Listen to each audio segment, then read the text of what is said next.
नमस्कार, अस्सलाम वालेकुम, सत श्री अकाल, जय झूलेलाल। मैं हूं जी प्रेम मटरानी और आप देख रहे हैं हालात हाजरा का प्रोग्राम। हकीकत ये है, इब्तिदा में आपसे दरख्वास्त है, चैनल ज़रूर सब्सक्राइब करें।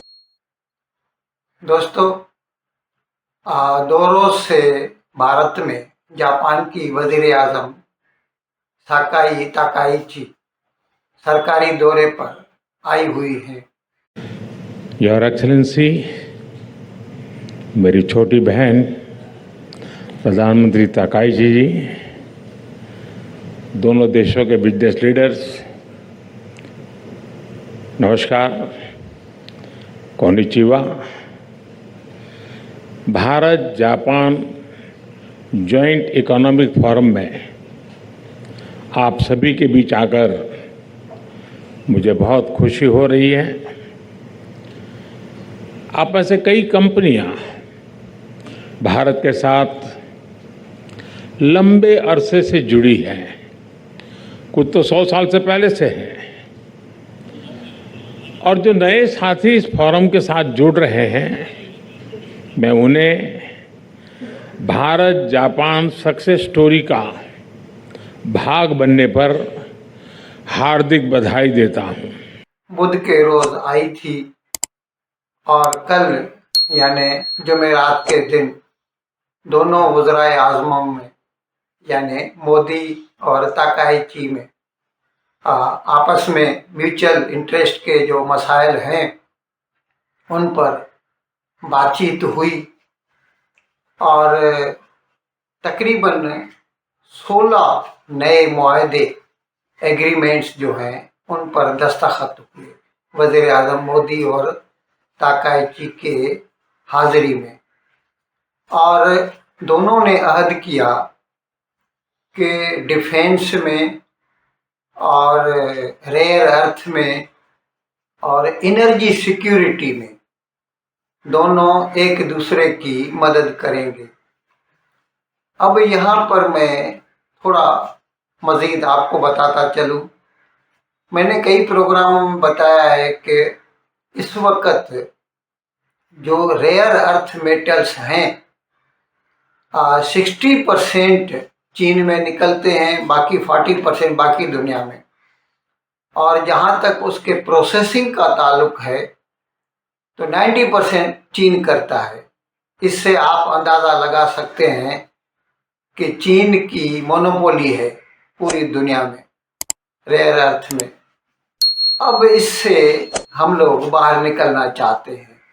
हमें रेयर अर्थ हमारे पास भी हैं, हमने अभी मुआहदा किया है, हम अर्जेंटीना से भी ले रहे हैं, दूसरे कई ममालिक से ले रहे हैं, लेकिन उसकी जो प्रोसेसिंग है वो टेक्नोलॉजी जापान भारत को सप्लाई करेगा।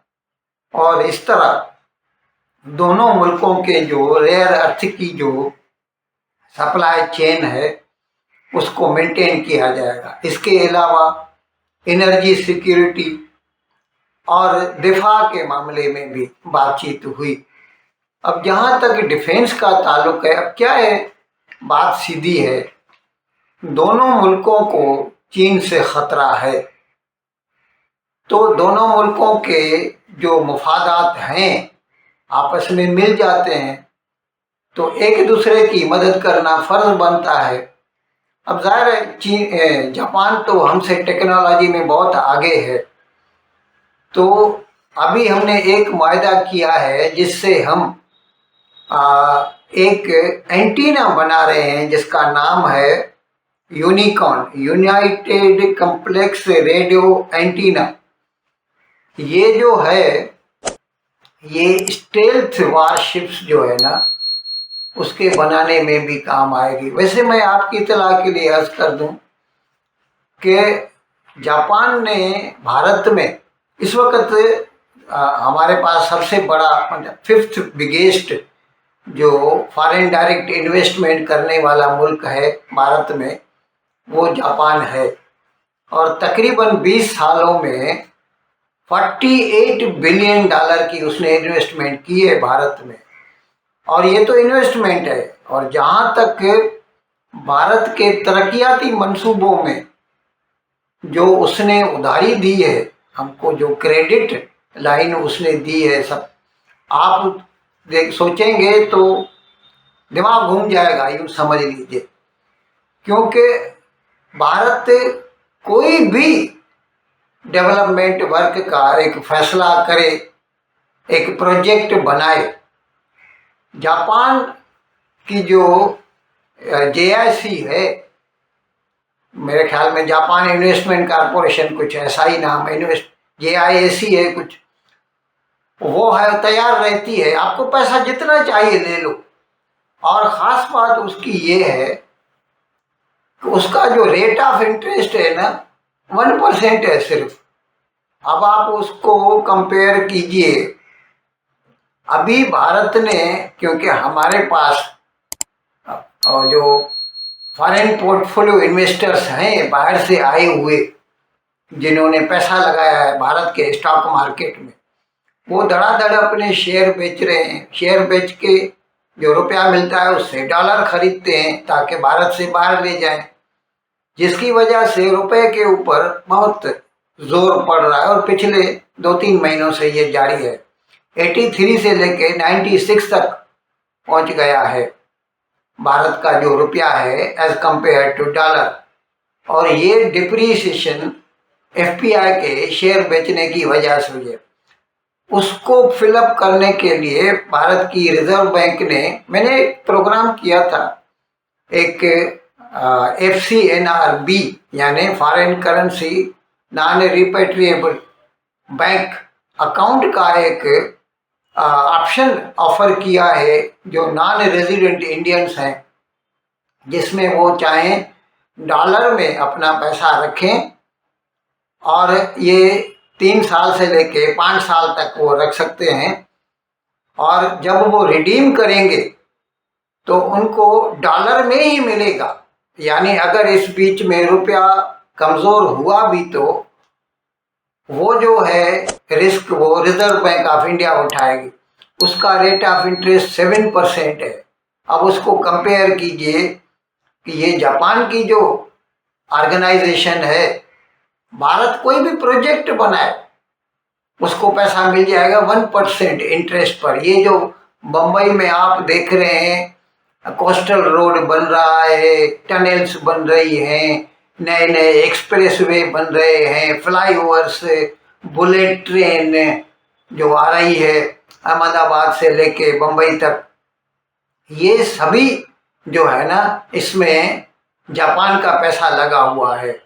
और जापान कभी भी, मतलब वो कहता है आप प्रोजेक्ट बनाओ, पैसा देने के लिए तैयार है। ऐसा मेरे ख्याल में दुनिया में कोई मुल्क नहीं है जो भारत को इतनी मदद कर सके। आप खुद सोचिए, ऐसे मुल्क से हमें अच्छे ताल्लुकात रखने चाहिए और रख रहे हैं। अच्छा, इसके अलावा